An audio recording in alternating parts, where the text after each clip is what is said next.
If you have picked out a print for your backing fabric of your quilt, but it is not quite wide enough to meet the front of your quilt, this one's for you. I'm going to show you my favorite way to put together two pieces of fabric so that it's wide enough to make my quilt backing. And yes, I love wide back fabric, but it doesn't always come in the print I want. Let's get into it. Here are my two pieces of fabric I need to put together. Here I'm just kind of getting a general idea of where I want them to match up, and then I'm going to put one of the pieces aside. So I'm keeping this left piece here, and I'm going to start folding it underneath, wrong sides together. I actually am going to flip my fabric over completely, and then I'm going to press it down.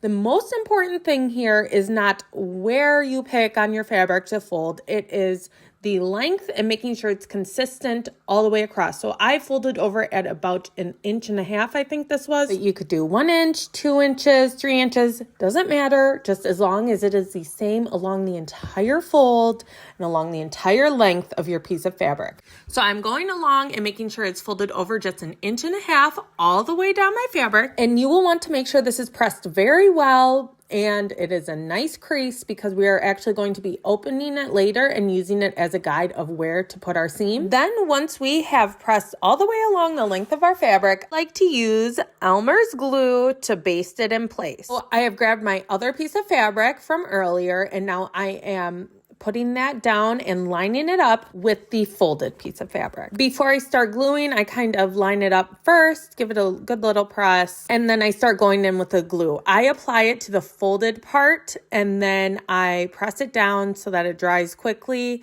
I have tried the stick glue before, and I just found that it did not work as well, it did not stick as well, and I really want this to stick because I need to bring it to my machine and sew it in place, and I don't want any shifting going on. So I've applied some glue, not too much, and I then press it down and it should kind of stick in place there. And then I just continue this process all the way along the fold, along the entire length of my two pieces of fabric. And if you want to check and make sure it's working, you can pull up on it a little bit and it should be stuck there pretty well. Once we have done that, you're going to want to very carefully flip over that folded piece of fabric so that they are laying right sides together, and you should find that fold and where they are glued together. We are going to take this to our sewing machine and sew right along that crease the entire length of the fabric. I put all of that excess fabric over to the left and just sew right down that crease. Once you're finished with that step, you can go ahead and trim it down. So here is where my seam is,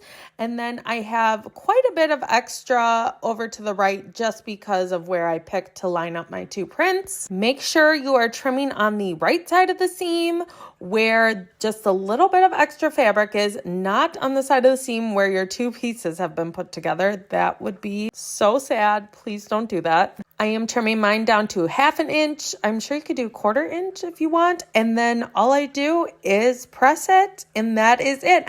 I have these two pieces of backing fabric lined up nicely, and you can see the seam a little bit, but once this is quilted, it'll barely be noticeable.